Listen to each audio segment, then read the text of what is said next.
नमस्कार दोस्तों, स्वागत है आपका हमारे चैनल पर। हमारी आज की कहानी है तीसरी मंजिल।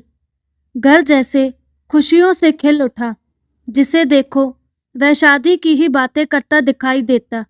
माँ तो जैसे खुशी से बौखला ही गई थी। पिताजी खुशी के साथ साथ तनाव में थे कि जमींदारों के घर रिश्ता जुड़ रहा है, कहीं कोई चूक ना हो जाए। सब कुछ उनकी हैसियत के अनुरूप करना चाहते थे। बाहर की तैयारियों की भगदौड़ बीच भी माँ को बताना नहीं भूले। देखो, अपनी लाडली को पारंपरिक भोजन बनाने की खूब प्रैक्टिस करा दो। हमारी लाडो किसी परीक्षा में असफल नहीं होनी चाहिए। पति की ओर देखकर माँ मुस्कुराई। आप अपनी तैयारियां ठीक से करो जी, हमारी बेटी को पाकर समधियाइन के लोग बेहद खुश होंगे। आप चिंता मत करो, यूं तो उसे सब कुछ आता है, फिर भी मैं रोज उसे कुछ न कुछ बनवाती रहूंगी। शादी की तैयारियां जोरों पर थी और मेरे मन में दुख दुख हो रही थी।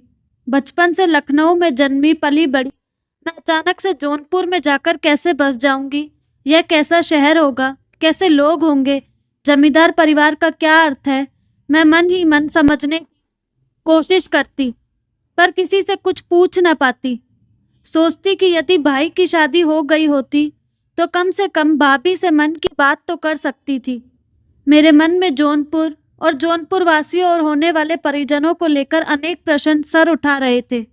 इतिहास मेरा पसंदीदा विषय कभी नहीं रहा, फिर भी उसके पन्ने पलटकर जानने की कोशिश की तो पता चला जौनपुर मध्यकालीन भारत का एक स्वतंत्र राज्य था, जो शर्की शासकों की राजधानी हुआ करता था। यह कलकल बहती गोमती नदी के तट पर बसा है। इसी सब उधेड़ बुन के बीच विवाह की तिथि भी आ गई। एक शानदार आयोजन के साथ मैं विवाह के बंधन में बंध कर विदा हो गई। कार एक झटके के साथ रुकी तो मेरी तंद्रा टूट गई। हड़बड़ाकर मैंने सिर से सर का अपना पल्लू संभाला। बगल में बैठे पति धीरे से फुसफुसाए, हम घर पहुंच गए हैं। मैंने कार की खिड़की के बाहर नजर दौड़ाई। चारों ओर दुकानें ही दुकानें दिखाई दी। मेरे मन में दौड़ते घोड़े को लगाम लगी। यह कैसा रजवाड़ा है? यह तो कस्बे की बाजार सा लग रहा है। बस दुकानें बड़ी बड़ी लग रही थी। तभी औरतों का एक झुंड आया और जाने कौन कौन सी रस्म होने लगी। रबड़ की गुड़िया की मानद मैं उनके आदेशों का पालन करती जाती। बहू जीने पर ऊपर चलो कहने के साथ भद्र महिला ने मेरा लहंगा संभाला और मैं धीरे धीरे जीने पर बढ़ने लगी। ऊपर पहुंचकर मैंने नजरें चारों ओर घुमाई। बड़ा सा चौड़ा दालान था। दालान के अंत में सामने नक्काशीदार बड़ा सा विशालकाय दरवाजा। मैं नजर झुकाए धीरे धीरे उस दरवाजे तक पहुंची। द्वार के बीचों बीच चौक बनाकर उसके बीच रखे कलश को देखकर लगा, हाँ, आई तो मैं किसी रजवाड़े में ही हूँ। बड़ा सा चांदी का कलश जो बेल बूटों से सजा था। चावले भरकर नई बहू के गृह प्रवेश हेतु रखा गया। चावले लुढ़का कर मैं एक हॉल में आ गई। मुझे एक सोफे पर बिठाया गया। शानदार नक्काशी वाला सोफा कम सिंहासन ज्यादा लग रहा था। उस विशाल हॉल में कई सोफे रखे थे जिनके हत्थे में शेर या हाथी जैसे थे। मुझे अपने मायके का इकलौता नक्काशीदार सेंटर टेबल याद आया, जो पिताजी सहारनपुर से लाए थे, और हम उसे कितना सहेजते रहते थे। यहाँ तो फर्नीचर, दरवाजे सब नक्काशी के शानदार नमूने लग रहे थे। 3 दालान पार कर थोड़ी देर बाद मुझे एक कमरे में पहुंचाया गया। भाभी, यह मेरा कमरा है, आप यहाँ आराम कीजिए, आपका कमरा अभी सज रहा है, कहकर मेरी ननद मधु शरारत से मुस्कुराई। यह घर तो बहुत बड़ा है, आप लोग खो नहीं जाते इसमें? मुस्कान के साथ मैंने पूछा। मधु खनकती हुई प्यारी हंसी के साथ खिलखिलाई, फिर मेरा हाथ पकड़कर बोली, भाभी, पहला वाला दालान और बैठक मेहमानों के लिए है। दूसरा दालान और उसके चारों ओर बने कमरों में रसोई, खाने का कमरा, मेहमान खाना और कुछ फालतू कमरे हैं। इस तीसरे दालान के चारों ओर हम सबके कमरे हैं, पर तीसरे दालान में आने की इजाजत केवल चंपा और जरना को ही है। धीरे धीरे आप सब जान जाएंगी। आप आराम करिए, मैं मेहमानों को देख लूं। थोड़े दिनों में यहाँ की कमान आप ही के हाथों में होगी। शाम से ही मेरी नंदे मुझे सजाने में लग गई। उनकी चुलबुली छेड़छाड़ मन को गुदगुदाती तो मैं मुस्कुरा देती। वे निहाल हो जाती।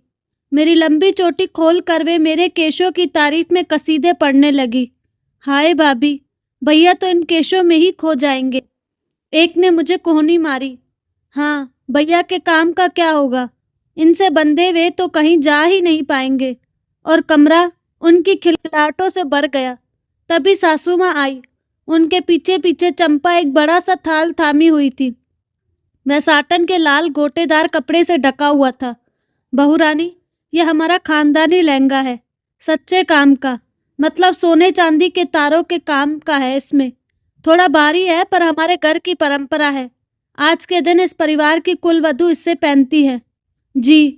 मेरे उत्तर के साथ ही वे जितने ठसक के साथ आई थी उतनी ठसक के साथ चली गई। लहंगे को देखकर तो मेरी आंखें चुंधिया गई। उस प्राचीन लहंगे की क्या बेहतरीन कारीगरी थी।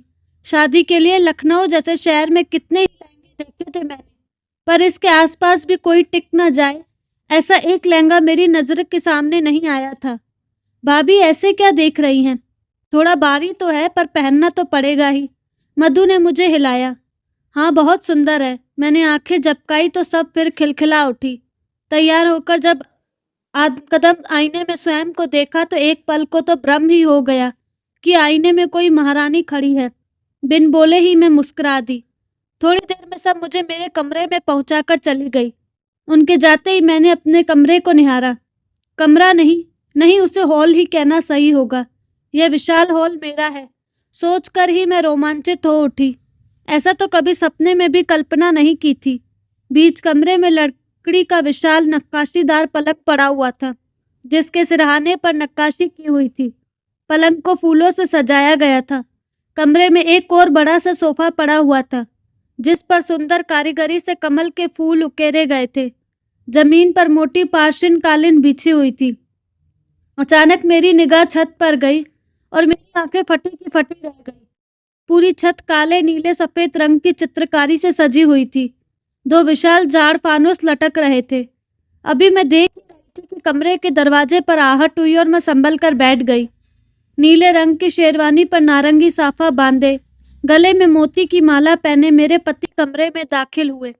यह पुरुष अब मेरा है सोचकर मन प्रसन्नता से खिल उठा। कुछ दिन यूं ही गहमा गहमी रही। फिर एक दिन सासू माँ बोली, मधु, अभी तक बहुरानी ने अपना पूरा घर नहीं देखा, इसे पूरा घर दिखा दो। मैं और मधु हवेली भ्रमण पर निकल गई। जितना मधु उत्साहित थी उससे ज्यादा मैं उत्सुक थी। जिसे मधु द्योड़ी कह रही थी वह कलाकारी का उत्कृष्ट नमूना था। मैं पूर्वजों की कला के आगे नतमस्तक थी। मधु, हम ऊपर नहीं जाएंगे? मैंने मधु से पूछा। भाभी, ऊपर की मंजिल को हमने किराए पर दे रखा है। हमारी पहली मंजिल पर 3 किराएदार हैं। ऐसे जाना ठीक नहीं होगा। किराएदार? लेकिन क्यों? बरबस मेरे मुंह से निकला। भाभी, इतने बड़े घर का रखरखाव आसान नहीं होता।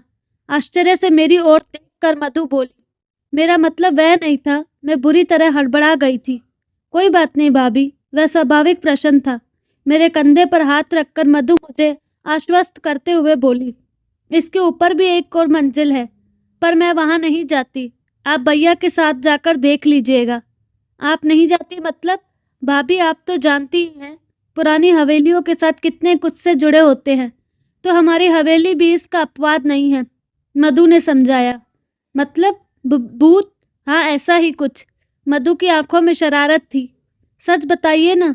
हाँ, सच। मधु ने अपनी बात पर जोर दिया और मेरा हाथ पकड़कर मुझे पीछे की बगिया में ले गई और एक एक कर हर पेड़ में से मेरा परिचय कराने लगी कि कौन सा पेड़ कब और किसने लगाया था।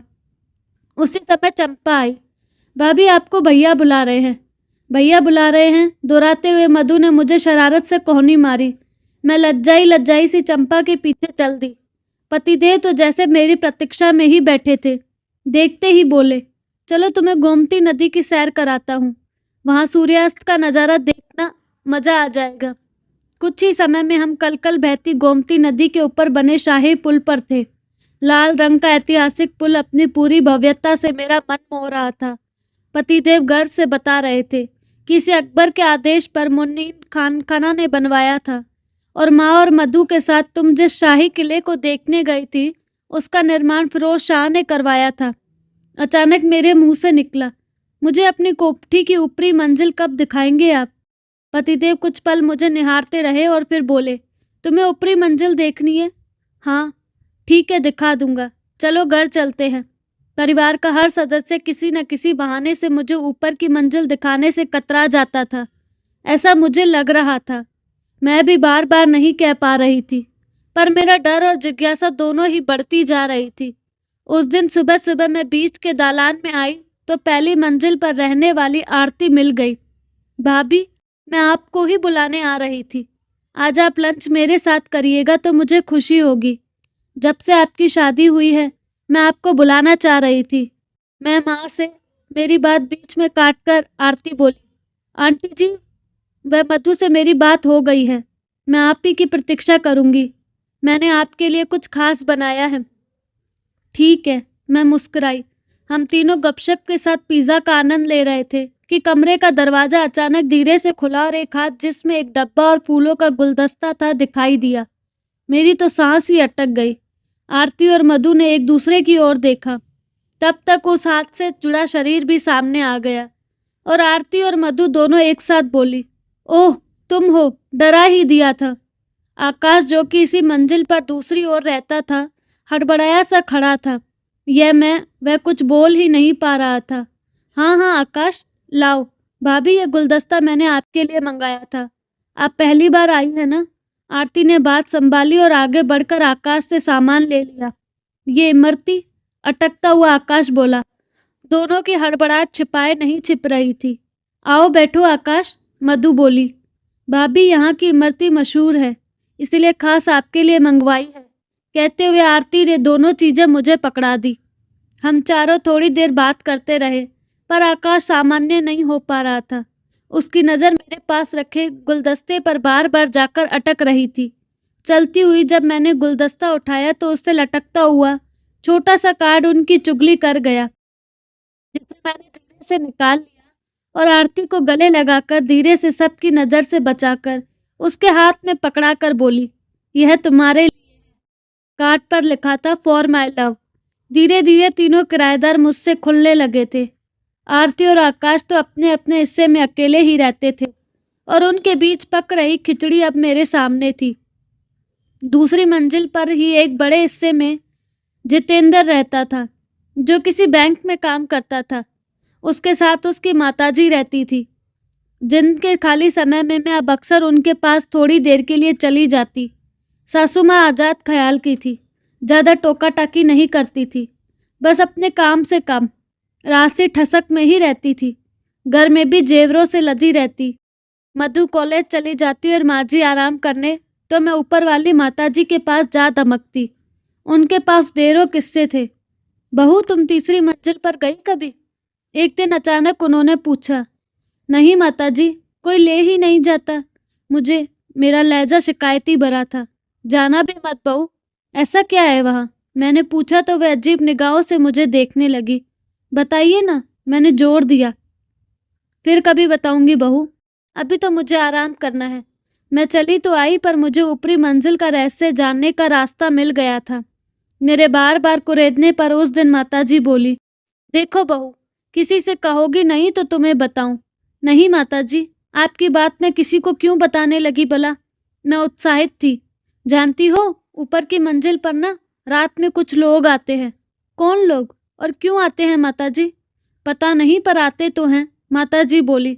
आपने देखा है? मैं सीधे माताजी की आंखों में देख रही थी। और क्या, यहाँ सबने देखा है, तुम्हें भी दिख जाएंगे जल्दी। माताजी के स्वर में विश्वास था। उसी समय आरती के कमरे की खुलने की आवाज़ आई। सुन बहू, ये आरती तुम्हें कैसे लगती है? बहुत मस्त लड़की है, मुझे अच्छी लगती है। बता तो जरा, मेरे जितेंद्र के लिए कैसी रहेगी? अब माताजी मेरी आंखों में देख रही थी। माताजी, आजकल शादी ब्याह में बच्चों की पसंद का ध्यान रखना चाहिए, उनसे ही पूछना चाहिए। आप जितेंद्र से बात करिए, क्या पता उसे कोई लड़की पसंद हो। पसंद है तभी तो तुमसे पूछ रही हूँ, माताजी बोली। मतलब जितेंद्र ने आपको बताया है कि उसे आरती पसंद है? उन दोनों के बीच कुछ चल रहा है? मैंने आश्चर्य से पूछा। नहीं, ऐसे कौन बताता है, माँ हूं ना, उसका मन पढ़ सकती हूँ। स्नेह उसकी आंखों में तैर रहा था। फिर तुम तो अभी बच्ची हो। पता है, जितेंद्र को हमेशा आरती की फिक्र रहती है। कुछ भी फल वल लाता है तो आरती को देने को कहता है। और यह जो दूसरा लड़का रहता है ना, मुझे तो फूटी आंख नहीं बता, जाने क्या नाम है। आकाश। हाँ, जो भी है। रोष स्पष्ट था। मैं उठने लगी तो माताजी बोली, सुनो, अपनी सास से कहकर इस आकाश को निकलवा दो। मैंने बहुत अच्छा किराएदार दिलवा दूंगी, किराया भी मोटी देगा। तुम बात करो उनसे। अरे मैं क्या क्या कहूँगी, मैं चकित थी। कहना क्या है, कह देना मधु को गलत नज़र से देखता है, तुरंत हटा देगी। पर यह सच नहीं। बरसों से मधु से राखी बंधवाता है, बहुत मानता है उसे। सुना भी है और देखा भी है मैंने स्पष्ट किया। अरे तो तुम झूठ कहाँ बोलोगी, बस आरती की जगह मधु का नाम बदल देना। माताजी फिर से बोली, नहीं नहीं, यह मुझसे नहीं होगा, मैं चलती हूँ। मैं झटके से उठ भागी और हड़बड़ाहट में सामने से आ रहे पतिदेव से टकरा गई। पूरी बात सुनकर वे बोले, अच्छा चलो तुम्हें तीसरी मंजिल दिखाता हूँ। मैं काफ़ी डरी डरी ऊपर पहुंची। मेरा चेहरा देखकर पतिदेव खिलखिलाए, इतना डरती हो तो देखने की जिद क्यों? सच बताइए, इसमें भूत है क्या?